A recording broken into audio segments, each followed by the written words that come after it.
Hello నమస్తే welcome to okay TV. అయితే తెలంగాణలో ఈ రోజు నుంచి ఇంటర్మీడియట్ ఎగ్జామ్స్ ప్రారంభమయ్యాయి.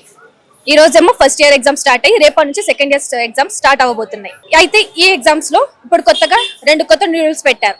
అవేంటంటే 5 minutes తర్వాత కూడా గ్రేస్ పీరియడ్ ఇచ్చి స్టూడెంట్స్ ని లోపల ఎగ్జామ్ కి అలౌ చేస్తున్నారు. చాలా మంది ఫీజు కోసం ఇబ్బంది పెడుతూ ఫీజు కట్టని వాళ్ళకి హాల్ టికెట్ ఇవ్వకుండా ఎగ్జామ్ కి అలౌ చేయరు.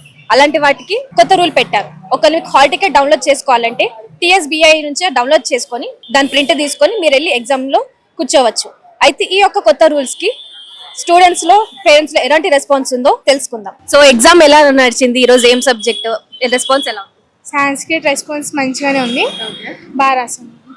పేపర్ ఈజీగానే వచ్చిందా? ఈజీగానే వచ్చింది. ప్రిపరేషన్ ఎలా జరుగుతుంది మీకు? మంచిగా ఇస్తున్నా ప్రిపరేషన్ అంతా. ఏమైనా ప్రాబ్లమ్స్ ఉన్నాయా? లేదు.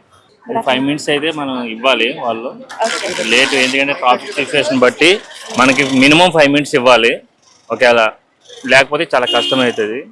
ప్లస్ అదొకటిని డైరెక్ట్ ఫీజు గురించి చెప్పారు.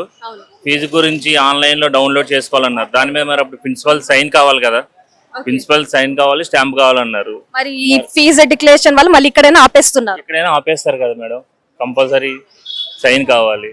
మళ్ళీ అలాంటప్పుడు వితౌట్ సైన్తో డైరెక్ట్ డౌన్లోడ్ చేసుకుని చేస్తే మేము స్టూడెంట్స్కి ఇబ్బంది ఉండదు. నెక్స్ట్ ఇయర్ అయినా సెకండ్ ఇయర్ అయినా ఫీజు కడితేనే వాళ్ళు మెమో ఇస్తారు. అలాంటప్పుడు ఈ ఎగ్జామ్స్ మాత్రం వాళ్ళు సైన్ లేకుండా ఉంటే మంచిగా ఉంటుంది. సో మీరు ఇలా సైట్ నుంచి డౌన్లోడ్ చేసుకునే ఆప్షన్ ఇచ్చినా గానీ అది ఇంకా ఫెయిల్యూర్ అన్నట్టు. ఎలాగైనా మీరు మళ్ళీ కాలేజ్కి వచ్చి సైన్ పెట్టించుకుని ఎగ్జామ్ అలౌ చేస్తున్నారంట. ప్రిన్సిపల్ సైన్ కంపల్సరీ అంట.